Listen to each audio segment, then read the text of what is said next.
friends. I'm Carrie Jo, and this is Holy Chuckles Podcast, a space where all meets honesty and where God's gentle humor shows up in the people he chooses. So pull up a seat, take a breath, and let's look together for the sacred in the everyday and the quiet laughter of a God who delights in working through our imperfect stories.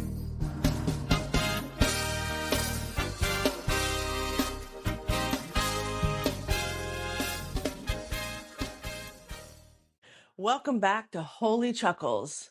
I really am glad you are here. Before we go into the verse, before we go into things, man, I have been going through it. When God gave me the name Holy Chuckles, I thought it was going to be something funny. I didn't realize that it was going to have humor, yes, but it was also going to be my story following the verses of First Samuel. And there are many times when I talk to people and I say, holy shit, I can't believe this is happening. I literally am living out my healing in the book of First Samuel. What is going on? And so as my mind is getting clearer, as my nervous system is healing, as I'm becoming my authentic self and I'm coming back to myself, I realized I now know what Holy Chuckles means. Holy Chuckles is an exclamation of amused, surprised. It is surprised amusement. Every time I talk about what I'm doing, what I'm reading, what I'm learning, I have surprised amusement. How am I in episode 22 and just really realize this? Because this is how healing works. This is how it happens. It doesn't happen overnight. You guys that have listened to these episodes from the jump, from episode 1, when I first started, you have seen the transformation of trauma to other stories to, oh, I'm going to do it this way. And now I'm here, even without video. Maybe I'll go back to video. I don't know. I'm listening to what my authentic self is telling me. I'm listening to what my soul is telling me. And I'm listening to what God is telling me. I have no idea what's going to happen. All I know is I'm living out these verses in my healing. I keep wanting to run forward and God keeps pushing me backwards and says, I'm sorry, we're not ready for that yet. You haven't healed that part. And literally just this past week, I'm still working on patterns. I'm still working on healing that. We're in only verse 23. And I'm still healing that. That's how crazy this is. That's how insane this is. I have to just go to God and say, what are we doing? I am literally living this. And God's like, yeah, I know. Let's keep going. Let's keep doing it. And God tells me every day, you're doing a good job. Let's keep doing it. Let's keep going. You got this. And so if there's anyone out there who's unsure of how to heal, how to find their authentic selves, go to God. He will give you the scriptures that you will be living out to heal yourself. I know that because I'm doing it. Today we're going to talk about 1 Samuel chapter 2, verse 23. This is a verse that moves us from silent awareness into spoken recognition. So last week I talked about patterns and I talked about how I was seeing my patterns, the patterns that my mom had, the patterns that probably her family before her had, or the women in her family before her had. I want to say this. I'm not going to argue about it. I'm not going to be beating the head about it. I'm going to say this is my view on it. Take it, leave it, doesn't matter to me. When we talk about generational curses, maybe we should change that word from curse to pattern. Because if you look at it, it is a pattern. It's a generational pattern. If I look at it in my own life, healing that pattern, I can go back and see, oh, you know what? My mom served, her mom served, probably her mom served. If I look at different people and how things happen, it is that we're not breaking a generational curse. The word curse brings fear. Stop bringing fear into people. Curse, you're not cursed. You're carrying on a pattern that you have learned through your generations. And sometimes it only takes one person to step outside that pattern to heal it and show other people, oh, it can be done. We don't have to keep doing the same things. So maybe if we stop using fear-based words and start using real words with real meaning, which is you have a generational pattern. I had a generational pattern that I'm stepping outside of. I had many generational patterns. I won't go into all of them because, woo, I have learned all the patterns that I have had, and I'm healing them and moving them out of my life because they are unnecessary. This is the moment where what has been seen internally is finally named out loud. Not changed, but named out loud. This verse invites us to notice the difference between naming a pattern and interrupting it, and why this particular space matters. Verse 23. So he said to them, and when we're talking about we're talking about Eli. So Eli said to his sons, why do you do such things? I hear from all the people about these wicked deeds of yours. Literally, this verse shows Eli speaking directly to his sons. He asked them, why are you behaving this way? He names their actions as wrong. He acknowledges to them that others are aware of the harm they are causing. This is not denial. This is not ignorance. Eli recognizes the behavior and verbalizes the concern. But this verse, it stops at words. Eli does not do any action as of yet. Symbolically, this verse, verse 23, represents naming without authority. This is the stage where awareness has found language, but it has not found power.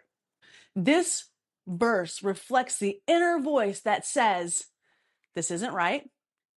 I know this is harmful. People are affected by this. I am affected by this.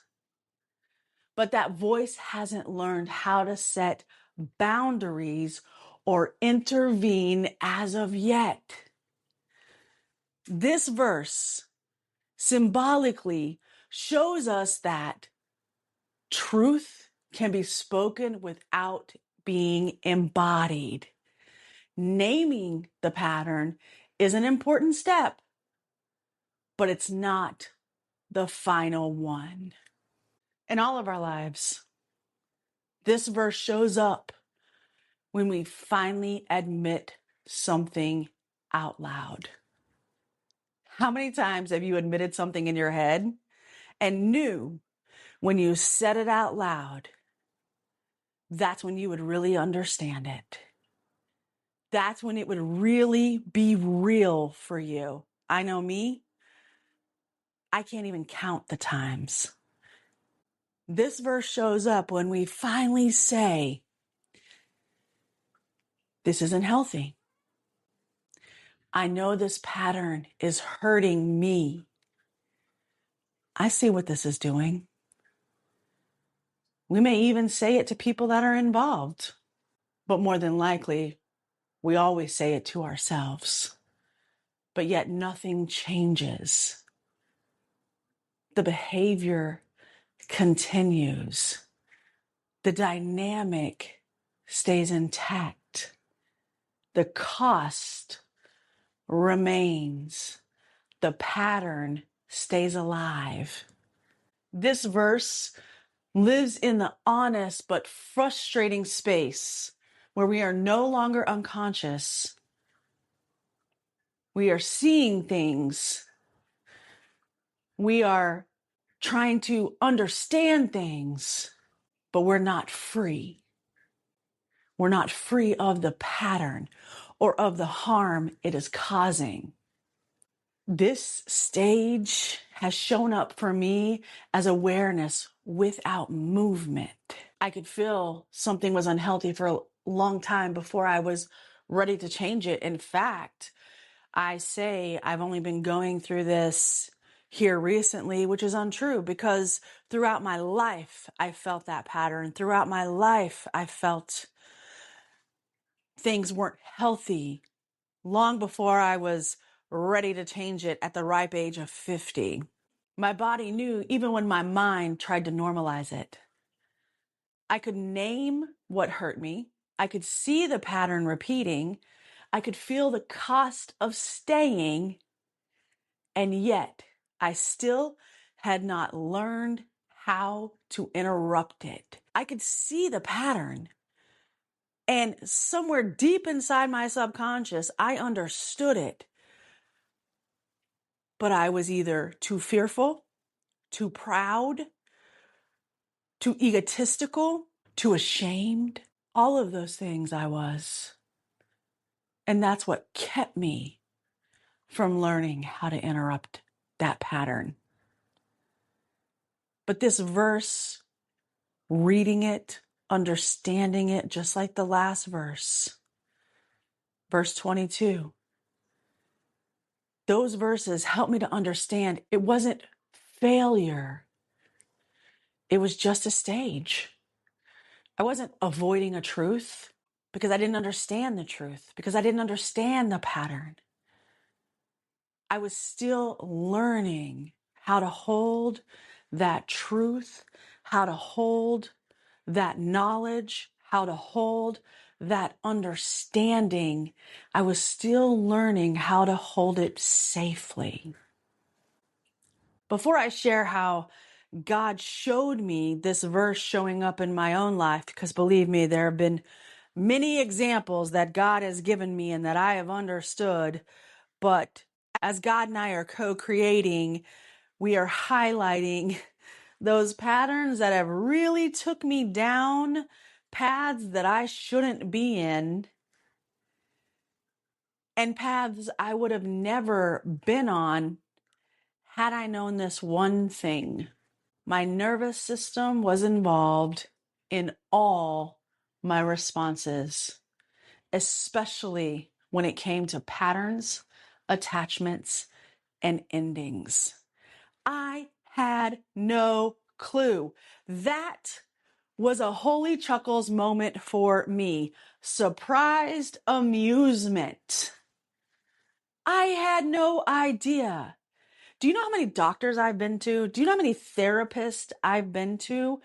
Not one of them in my whole life. And listen, I'm not saying anything bad or anything wrong with what they did in their profession. Not at all. And I am not blaming anyone. But I think we believe and we don't do our own research. We just accept what people tell us and we don't go looking for answers ourselves. So in all the therapies I've done, in all the doctor's appointments I've been to, for my weight, for my high blood pressure, for my thyroid, anything. Never once has the words nervous system been said. Never once. You're fat because you eat too much. You're fat because you're lazy. You have high blood pressure because you're fat. Your thyroid is messed up because it's hereditary. Therapy. You have abandonment issues. You have trauma from your childhood. You were sexually abused. Yes, every single one of those things is absolutely accurate and is absolutely true. But never once did anyone say or even allude to, if you heal your nervous system, things will change for you. That is amazing to me. I'm not a doctor. I'm not a therapist. All I'm telling you is I'm doing it. I'm in the process of doing it and how my life has changed. My life has changed just because I've been concentrating on my nervous system. What if in your life, instead of just believing what someone told you, degree or no degree, what if you did your own research? What if you looked up your own stuff? What if you started doing things pertaining just to you? Where would that lead you? Because I know for me, I started doing that. And healing my nervous system has literally been my key to everything unlocking for me in my life. When I was making my choices, going down my paths, I thought I was doing it from clarity or faith. And although in my head, that's what I was doing it from, I thought, my body was responding from survival. When your body responds from survival, it just wants the quickest relief it can possibly get at that moment. As I learned how trauma lived in the nervous system, it didn't replace scripture for me. It didn't replace God for me. It highlighted both. It helped me with my connection to God, with my oneness with God. And it also helped me understand why this verse names awareness before change. It gave language to the space between knowing something is true and being able to live in it. This verse 23, for me, shows up clearly in my long-term relationships, my long-term romantic relationships. And this pattern didn't just come out of nowhere. It's the same survival logic I watched operate in my family, especially in my mom. This pattern is just living out in a different place. My mom learned that worth was proven through service, that belonging was protected by obedience, that keeping things together mattered more than being protected herself. And part of that pattern, it wasn't just service, it was silence. My mom learned not to tell the truth when things were falling apart, not to let people in, not to let anyone else see how much weight she was carrying. Holding it together meant not speaking about what was breaking. Keeping the peace meant keeping things private. This silence, it wasn't denial, it was protection. Just this last week and a half, I called one of my aunts because my mom died when I was in between 14 and 15. And I really wanted to understand some things about her. And my aunt had been in my mom's life quite a long while. It wasn't her sister, it was my aunt on my dad's side. And she said, your mom and dad didn't talk about anything.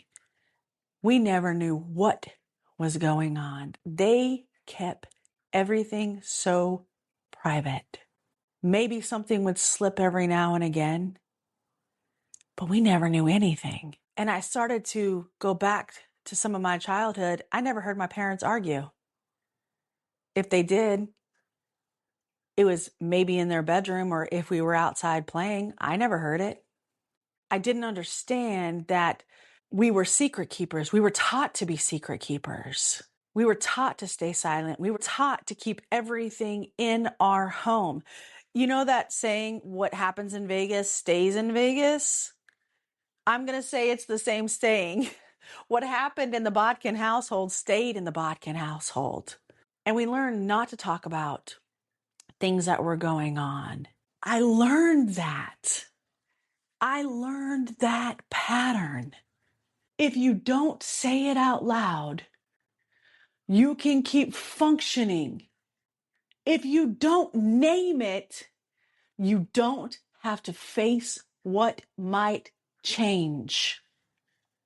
And I can say, before this time in my life, if you knew me, you did not know me because I did not share.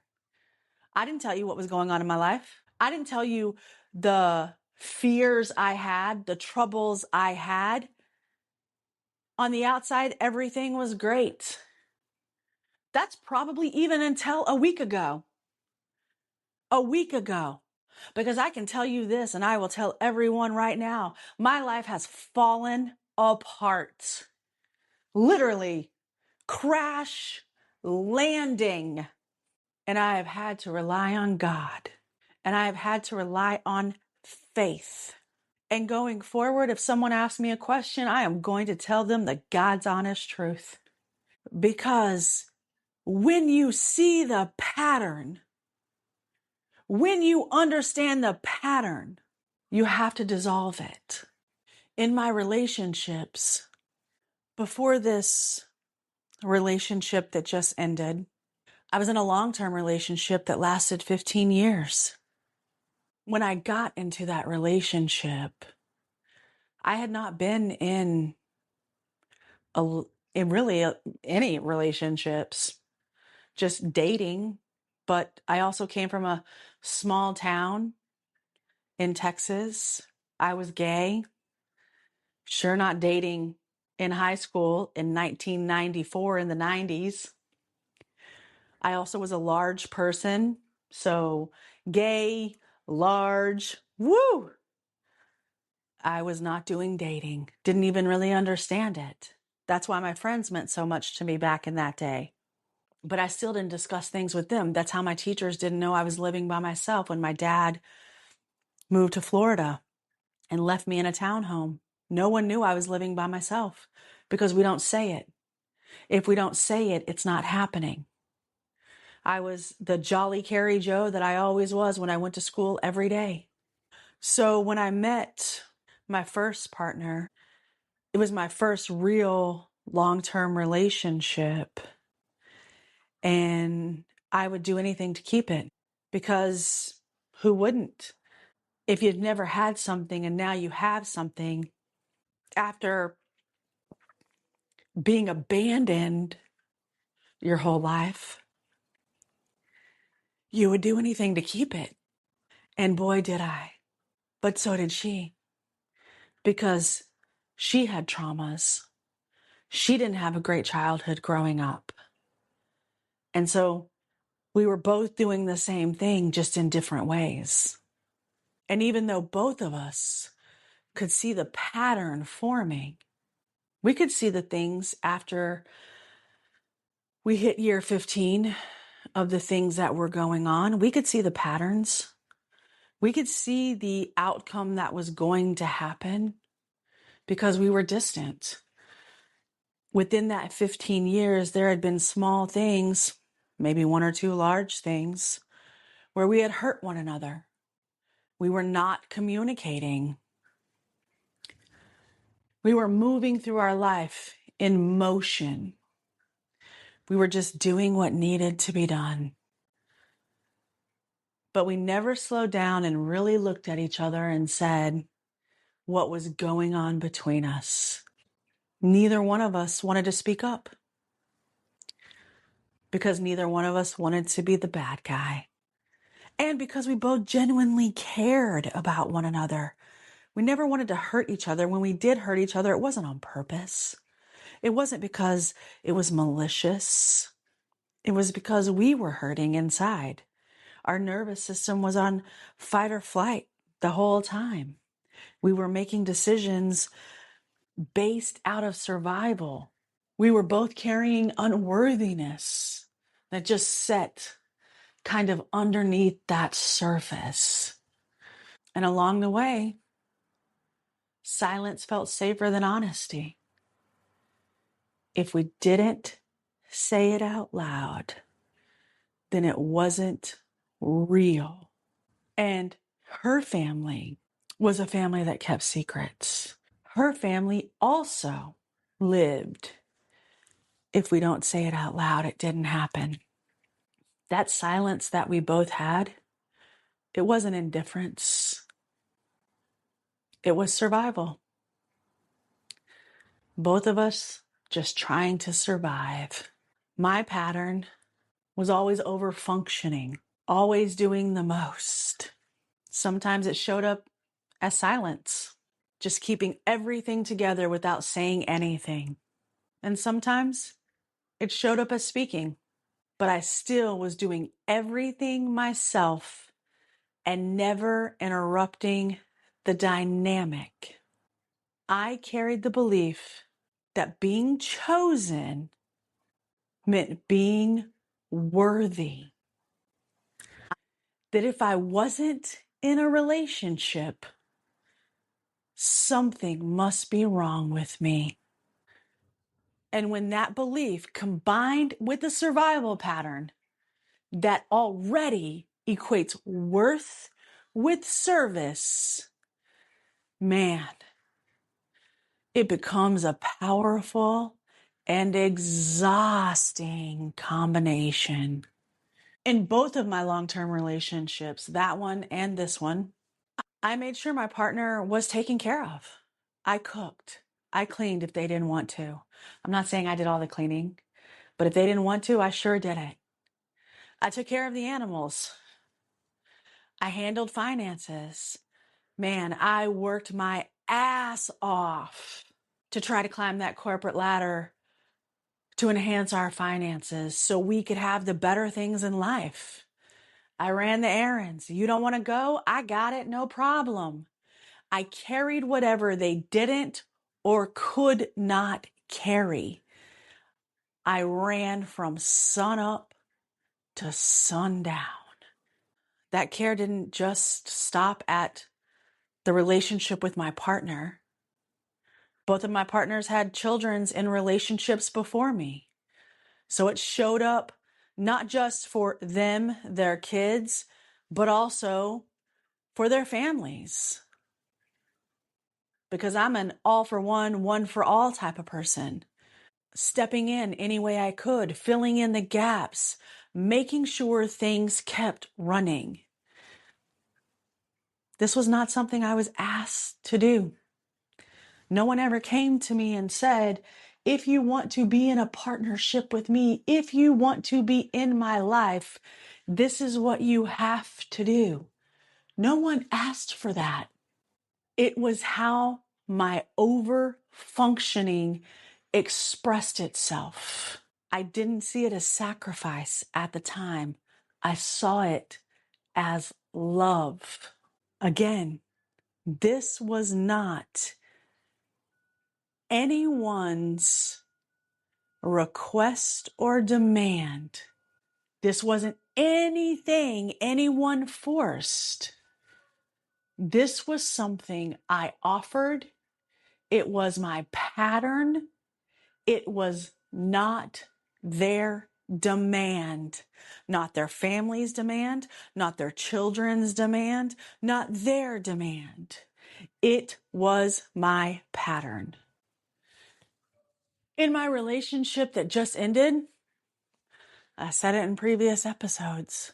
My ex is the one that asked for separation. I agreed. Even then, I stayed present. And then later on, I asked for the divorce and we followed through with the divorce. I still stayed present, shifting from partner to friend, remaining emotionally available and staying connected. Again, this wasn't because I was being asked to or pressured to. In fact, she probably would have been happy if I didn't. It was my pattern. When we were separated, we just lived down the hallway from one another. When we were divorced, same thing. And we were both going through this spiritual awakening, if you will, understanding ourselves, going through our own things, healing our traumas. And when my ex was struggling, when she had her own issues to work through, I stayed right in the middle of them, helping her to process, supporting her, instead of turning inward toward my own healing. I was the one reaching out. I was the one always checking in. I was the one always helping when things were hard. She didn't reach out to me in any of those ways. And that should have been information that I understood, that made my light bulb click on. But my pattern was so entrenched that instead of letting that imbalance speak, I just worked harder to compensate for it. She didn't reciprocate any of the actions that I was giving her, and I should have taken that as a signal. But my pattern stepped in, my survival stepped in, and I took it as a cue to give more. Man, part of what kept that pattern alive was secrecy, not lying about it, just not telling the truth as it was. When someone would ask me, "Oh, how's your relationship with your ex-wife?" "It's fine. It's great. She's doing wonderful. It's the best friendship ever." Lies. I mean, maybe for her it was the best friendship ever because she was the one receiving. But for me, it wasn't. So it wasn't all lies what I was saying. It was just half truths, not telling the truth all the way. When I didn't name what was happening, I could keep moving. I could keep giving. I could keep trying to outfix what was already breaking or broken. Even when she told me, see, because my ex-wife always had a saying, "I can show you better than I can tell you." And let me tell you, by not reciprocating the love and care and kindness that I was giving her, she showed me, but I still didn't get it. She even told me she didn't want that kind care anymore. And I still stayed in the pattern. And if I'm honest, part of that is because I wasn't being fully honest with myself. But the truth was, she was carrying her own trauma. She was going through her own healing. She was going through her own nervous system responses. And on some level, deep down inside, I already knew that. Because when someone doesn't love themselves, When someone still has all this trauma, all this healing to do, they cannot show love outward. And for me, I'd always shown love outward, but I'd never shown love inward. And that was what God was trying to teach me to do. Stop giving it all away and let's give some to yourself. I said it in my first relationship, and I'm saying it in this relationship. When two people get together that have trauma and are not healed, it's probably more than likely not going to work.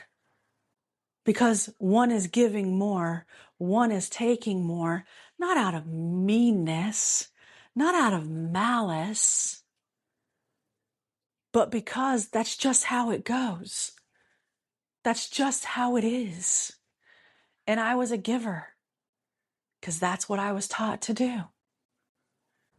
In mine and my ex-wife's relationship, or maybe I should say the lack thereof, the relationship, my nervous system was still trying to solve something that didn't belong to me. I wasn't avoiding the truth. I was panicking inside. God and I had a conversation just the other day, and I was kind of in and out of sleep when I was having this conversation with God. And I said to God, I can sure beat a dead horse, can't I? I didn't say it as a joke. I said it as a moment of clarity. I heard a chuckle, and then I had to laugh as well.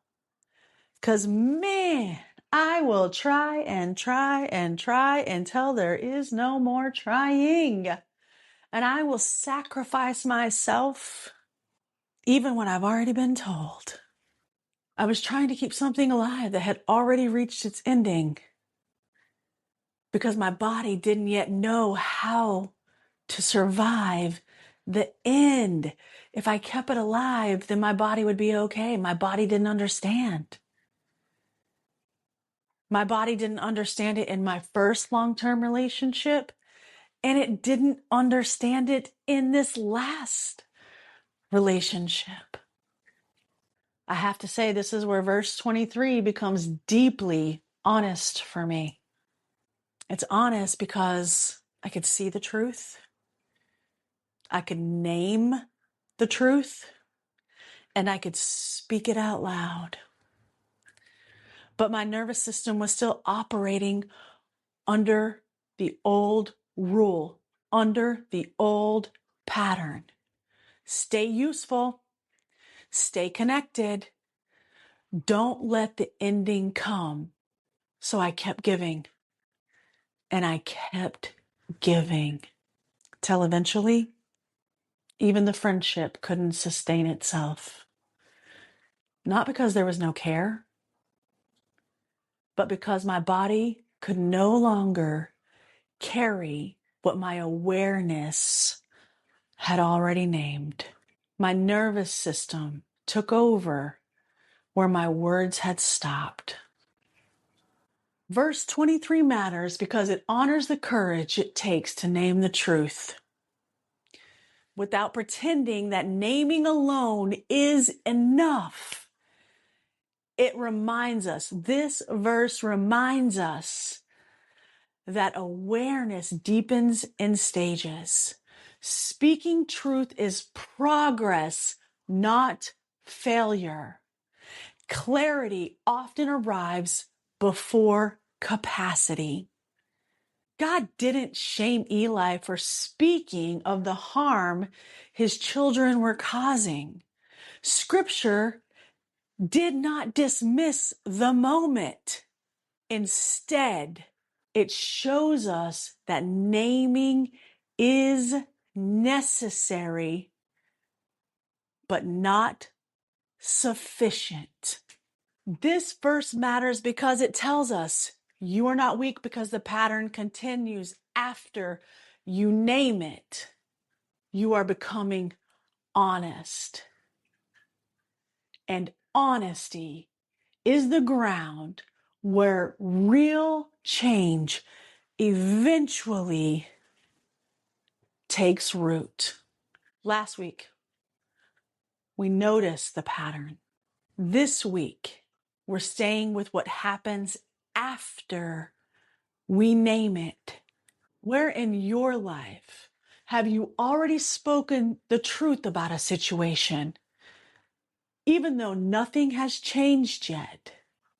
What does it feel like to sit in that space without forcing the next step? For now, the work isn't to change anything. It's simply to notice what it feels like to tell the truth and not rush what comes next.